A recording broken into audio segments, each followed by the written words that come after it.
It's time for another edition of Raising Financially Fit Families with Joline Godfrey podcast. I'm your podcast producer, RJ Malik, and Joline, as always, great to see you. I see you've got another guest lined up, so why don't you take it away? Tell us what you'll be discussing on this podcast. Thank you, RJ. It's fun to be back, and I'm especially excited, though I think I say that often, but I am very excited to be here today with Mark Shiller, who has written a book called How Not to Ruin Your Kids with Money. And I think it's such an important contribution to the literature of this that I'm just wanting to jump right into it. So, Mark, first tell our listeners something about yourself, and then I will start pummeling you with questions about the book. Well, I won't say too much, but I think given the work that you do, it just reflected back to me like when my kids started asking, "What do you do, Dad?" Yes. It would be a simpler answer at that point, but I think it helped kind of clarify. I told my kids I help people with their kids and their money. And that's what I do, starting out from an estate planning attorney, legal context, but expanding from there. That's what I do. And it's very much needed, as you and I both know. Uh, but begin with, and we are going to just jump into the book now. This was published, I think, year and a half ago, maybe. Correct. Yeah. Yeah. Okay. And as we know, these books have a long life because they have deep needs and they have an evergreen quality to them. And I really think that's true for yours. But tell me what prompted this, because clearly you've been in this business for a while. Something made you say, I need to do this book now. What was that? Well, I think you're right. This is sort of an evergreen topic, and chose a provocative type title, in part because that's how people feel about this issue. It resonates, and so as I was speaking on the topic, I would notice that not only was there some energy towards having these conversations, but it also was people were leaning in the sense that it was like, we haven't talked about this before, or if we've talked about it, we've talked about it a little bit at home, but not when we're in our lawyer's office or our financial planner's office. Maybe not at all, but not with certain guidance, certain perspective that comes from the people who have sort of walked some of these paths. And the more dollars involved, in some ways, the lonelier the traffic on the paths. Right. And so, yeah, so there's some of that. And then the other thing that I noticed is that when I was speaking on these topics, and I was in a room where you had both the financial spouse and the non-financial spouse, I find that there was a click. It was like, yeah, I've got a reason to engage in this. It's not all technical. It's not all dollars. And then how do you get the message out there where people can actually have some ways to approach a very important topic. So that's what led to the book. Yeah, yeah, no, I'm glad you finally decided to jump in and write about the topic because as you allude to, there is a real uneasiness to acknowledge that what you're afraid of is having a kid who grows up entitled. And that is a primal fear because you don't want to be criticizing your own child, and yet you can see the potential. How do you get people? Working on this all the time. I'm curious, how do you open the topic or do they open it? When you meet with somebody, they do tend to come with certain expectations about what the conversation's going to be about. And I kind of look at it that people will come in typically because they've got secondary goals in mind. Maybe it's a little less so with you doing the way you frame your work, but I know when people go to see their financial planner, they're looking for investment or financial planning advice. When they see a lawyer, they want to get their will done or they want to get a trust put in place. And those are all important things, but they are secondary to the primary goals that people have, which are I want this to land well on the people that I love and care about. I want this to be productive and positive for the communities that I'm in and the charities that I support. All those factors come into play. And as you start opening the door for the conversation and people realize this is important to me, this matters, you kind of get the rest. And I do think, coming in a legal context, I think there are two advantages. One, people feel a little safer because of attorney-client privilege, Right. and and then because they know they need to share everything about their money, which they don't normally do, the rest comes out too. So finding a safe environment to talk about what they have in full and have a conversation in full about their family and what do they think about their son-in-law or what do they think about how their kid is doing. Now we can have real authentic conversations about important topics. And then once that setting is in place, the conversations tend to be pretty good. Yeah, it's so comforting, I think, for families to find they can move into this formally verboten territory. And it really was. And I guess that leads to a different question, which is what is shifting it? Because I'm feeling the same thing. I mean, 5 years ago, even people were not willing to have the kinds of conversations they're really hungry to have now. What do you think has been pushing this shift? Because it's also changing the role of advisors who are trained to be really good at financial information, but are finding themselves in new roles, really, given what families are asking for now. What's going on? Well, I think you're right that it is somewhere in that 5 to 10-year window that there has been a bit of a shift. I don't know this for a fact, but I will give you sort of my impression. I'd be curious to know if you have a different one. But I think the pretty dramatic increase, at least within that time frame, of people's balance sheets, just the way the market has moved, I think has been a factor because people feel that there is more excess than they might have felt 5 or 10 years before.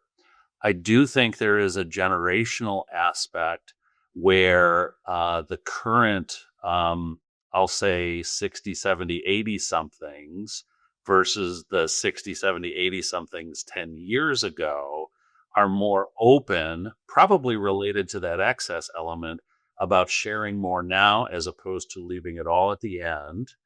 I think there's more of an understanding that there are consequences or at least deficiencies to not having fuller conversations about what's coming for an inheritance. Yeah. So there's more openness. And then I would say the last thing, and I think this is the biggest thing, is that the way our Gen Zs and maybe young millennials are experiencing the world has a level of pessimism. There has this housing affordability issue. Yeah. Um, Children later in life and can we have kids at all of those things sort of mush together and parents and grandparents I think want to find ways to engage in those issues, and you have to talk about money because a lot of those are very financial oriented decisions and yeah, obstacles for younger folks to accomplish. Yes. And as I listen to you, I think also the equity gap for kids is really felt in a different way. Their peers may be even worse off who are not growing up in families with significant abundance, and figuring out how to navigate that makes them even more uneasy, I think. So I think you're right. That has a lot to do with it these days. In a very interesting moment in our society and just culturally too. I think in some ways. Yeah, I think that's right. There is a strain of your writing that is an undercurrent I loved, loved, loved because it's in my work too. And that is, as I'm reading, I hear you saying very gently and in some very smart ways, you parents have got to be more engaged. This is not something you can just outsource. You got to be in there. And I think lots of parents are used to saying, I'm going to send my kid to this class, or I'm going to hire somebody to tutor them in that. And one of the things I just enjoyed reading because it was so affirming to me is you're really encouraging parents and grandparents to get in there and really be part of the process. And I watch families too who aspire to do that. They really mean well, but they don't know how. And they're very tentative about it because there's this weird sense that I'm going to do something wrong, though I don't know how you do something wrong if you never do it. Um, but I'm curious what your experience is because you are quite diplomatic, but you're also very clear. Well, I appreciate that, but I know that is part of the kind of value system that you and I do share. Right. In addition to it being sort of a value that we both have, it doesn't work if the families are doing the work they need to do themselves. If we care more about how their kids turn out than they do, odds are not great for how things are going to go. That's a really strong, good way to put it. Yeah. The priorities are just off there. Yeah, and some of it comes like a family that you and I now both know. Early on in the engagement, I got referred in by a financial institution, and we were talking about what they wanted out of the engagement, not just of me, but also the other advisory team. And there were a few things that they were talking about, and they said, "Well, when we put all this together, I want to have certain things sort of explained to the kids." And as we were talking more about what those things were, I'm like, "Well, why would they be the ones to say that, or why would I be the ones to say this as opposed to you?" And it ended up being, and this was early on when I was sort of shifting more into this more holistic, multi generational engagements with clients. And it was an early clarifying point, I think, not just for them, but also for me, is that the right voices need to speak into the right things and be supported, but ultimately, this needs to be seen as this is the voice of mom or dad or grandma or grandpa or great, great, great, whatever it is. We need to have this connection across generations and also into future generations. Yeah. But we can't manufacture that, and we can't create that as something that is going to outlast our engagement with whatever family or individual we're going to be talking with, or teaching and training, equipping, et cetera. It's got to happen within the family context. You make that point with a great story about an apple tree. Will you tell that story? Because I just thought, what a killer metaphor. Yeah. It is. I will say I've learned that there are some scientific limitations to the metaphor. So let's just stick with the metaphor. Okay, you're on. I was not an arborist when I first encountered this story or wrote it. Okay. But yeah, so the background was it was kind of a side dish to a sermon. I don't remember the rest of the teaching that day, Okay. but as part of the process, the pastor who was giving the sermon or homily was asked the question and let it hang. What's the purpose of apple trees?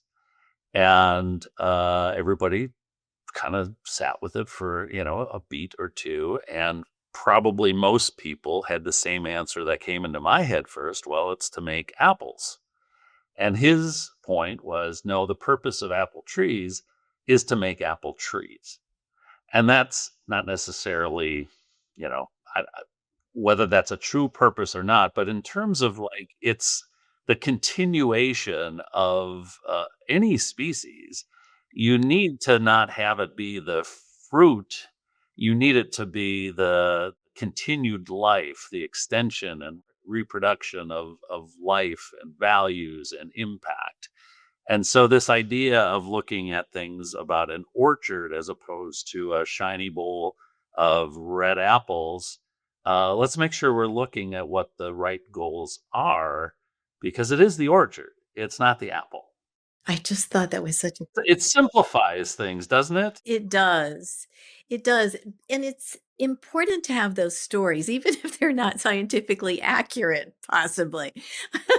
But Let me tell you how it's not scientifically accurate. I don't want to interrupt. I want to grab your thought, but here's how we can extend it further. Because if you look at the commercial production of apples, most apples are grafted on, and so they're kind of genetically very similar. You're almost cloning right. so that you get a similar experience. Okay, so it's like, oh yeah, I didn't know that before, but most people are trying to clone themselves until they realize, no, we've got to make, one is going to be a little different, flavor based on where you have the two. So in some ways, the metaphor extends further and it tells us what we're doing wrong. We're trying to make all Honeycrisp apples when we want to have strong apples, and some of them may come out, they might be a little bit more like a Golden Delicious. Or Granny Smith. Yes. Yes. Exactly. Wow, that really does take your story another step further, which is really wonderful. But it's interesting because, and I really picked up on that story in the book because I'm always struggling with families who will say to me, "Well, exactly how do you do this?" As though there is an instruction manual from A to Z, and there are very careful steps. And this is a bit mushier. The the apple tree purposely making more apple trees, you understand it's a pretty complex system that is going there, as are families. They are so complicated. The idea that there could even be an A to Z manual for this, I think is shortchanging what it takes to make a family thrive. And so not I am a little worried in my own practice, and I'm curious how you come to this as well. Not all families are up to this. They're not all ready to step into it. And there are days when I worry that I don't know how to help those families because their kids are getting shortchanged in a way that those more intentional families are really giving their kids a step up. I mean, I'm asking you, I guess, about an existential issue in our practices. And that goes a little beyond what my podcasts normally do, but I'm curious how you think about this. It is a bit of a struggle. I feel like the people who I have the most success with are those who are doing pretty good. Maybe it's a little wobbly, but they're doing pretty good. Some even doing really well. They don't want to go backwards and they do want to go forwards. They at least don't want to go backwards. Right. The ones that are the Jerry Springer families where, there's a Right. lot of dysfunction, Yeah. where money has been a weapon, a tool of manipulation. Those are not money issues. They're people issues. They're family systemic issues that need a different type of engagement than. I mean, you have more training, I think, than I do that could be of help, but it is not what we are doing kind of to our core. And so if there needs to be, an arborist to come in to deal with whatever, malady is getting in the way of growth as opposed to facilitating having good soil and good conversations and all the things that go into helping a tree or orchard that is ready to flourish. That is a bit of a distinction, and yeah, I'm guessing that, like me, when someone asks for help, you want to provide it. We all want to, maybe not all, but I think we want to be people who engage and are service minded and have a vested interest that goes beyond, anything financial or whatever. It's you want to see people do well because I think that's more the legacy that I care about leaving behind, and I think you do too. So yeah, it's just some of who will take advantage of things it's on them. That is so true. We all have the impulse. I do. My instinct is, how can I help all the time? But I'm also very conscious of saying, as I think you are, how do I build on your strengths, not how do I fix things? Because I think there is much less possibility in the reparation or the fixing of dysfunction, much more possibility in finding those strengths that you can build on and really use as kind of a launching pad of sorts. I do see family as launching pads. Um, and I think the more we're able to articulate this notion of building on strengths, the easier it is. Yeah, I think if you had posed the uh, the question that I guess was sort of implicit in what you just described, I might have said something a little different. I would have probably been less about building on strengths than helping to see clearly. Okay. Because and to see what you don't see. Because I think a lot of the people I work with aren't looking for certain things, or they may not have an ability to observe the way they are engaging with their family on certain topics. Because we all see the world the way we see them. We all, when we speak, we think we said what we meant to say, which isn't always how it's received, or even how the words came out. I feel like there are times where I will make certain assumptions underneath things that aren't, I need to be thoughtful about sort of breaking things down sometimes. But when you have someone who is predisposed to do well, I feel like there are strengths to build on, but it's in some ways keep yourself from stepping on your own 2 feet. And also, you may not realize this is how this is coming across, or you should speak into this because you may think your child picked up on this, that, or the other, but they haven't. Right. So it's a type of weakness, I suppose. In we aren't good about being self aware, and we're not really good about perceiving what the other person what their intentions are, what their motivations are, what they hear. We have limitations as human relationship machines. I think that having some guidance and coaching is helpful.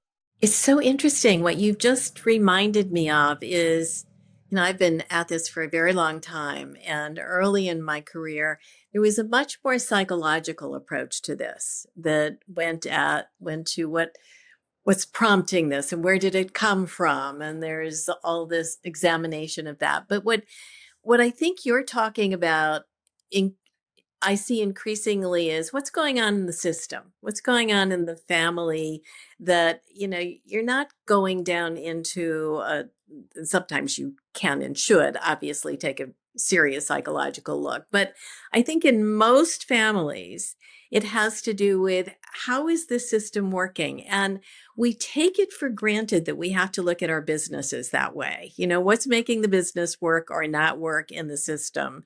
What's the leadership? What's the governance? What's the group thinking and all of that?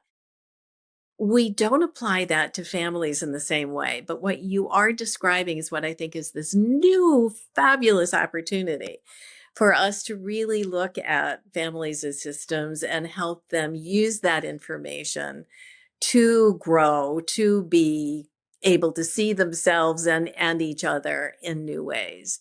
In your work, I don't know what percentage of the families you work with have family businesses Most. and enterprises. Yeah, and I'd say that's true for me as well. Some of them have formally held and have had a liquidity event, and they're on the other side of it. Sure. I think that there is a gravity, and I'm curious your thoughts about this, but I feel like there is a certain level of gravity that keeps family systems around each other. when you have a successful family business. And what the work that I try to do tries to think about, well, what if you took away that gravity? What if you took that family business out of the mix? Would you still have as strong of a family if there wasn't that thing that just sort of had its own way of holding you together? And so by trying to kind of remove it from the system, I feel like that ends up helping to have families with businesses to be able to interact with their families in a way that is going to allow them to be stronger than they otherwise would be. Okay. So, Mark, as we come to a close on this particular conversation, there should be more. I'm curious, what's the most frequently asked question you get from your families or your clients? I think you've asked this in other episodes, so I should have had a little heads up. Uh, I do, do, I do think the thing that has been notable to me of at least a more frequent recent question is related to the topic of the housing affordability and how to engage with the 2030 somethings on assistance with housing, on talking through the topic of home ownership, provision of housing, whereas before it was more the provision of a down payment or a little bit towards it for those families who were able to do so. But even families who traditionally probably wouldn't have been thinking about providing that kind of help, it's like the issue is so strong that folks who are even maybe less financially strong to accomplish it, I think it's just sort of this is a topic that crosses economic strata more than it otherwise might. Yeah. Yeah. No, and it speaks to one of the puzzles of our times that must be solved as well, I think. So interesting. Well, I want to thank you for joining me today. This is fun. And honestly, I think we could go on for some hours. And so I'm going to try to get you to come back again. But thank you for being here today. More to come. Thank you. Okay, before you go, though, Mark, can you share some contact information if people want to get in touch with you? Sure. Yeah. I mean, you can find the book at Amazon, Audible. If my voice wasn't too grating, I did the reading of it, so you can Nice. get more that way if you want. You can go to markshiller.com. That will have some of the articles that were a little bit kind of preceding the book. Maybe a couple topics that are more technical than were covered in the book, which is more conversational. And you can find some other links there as well. And Certus Legal Group is .com is where my practice and wealth counseling practice resides. Excellent. Okay, Joline, your contact information. My contact information is just Joline at bounce-10.com. And for more information and also to see this interview again, you may want to come to our website, which is www.bounce-10.com. Thank you. All right, that sounds good. And looking forward to your next podcast. And thank you for listening to today's Raising Financially Fit Families with Joline Godfrey podcast. Please like, follow, and share this podcast with friends and family. If possible, rate this podcast and leave a review because this actually helps others find the show. Until our next podcast, for Joline Godfrey, I'm RJ Malik.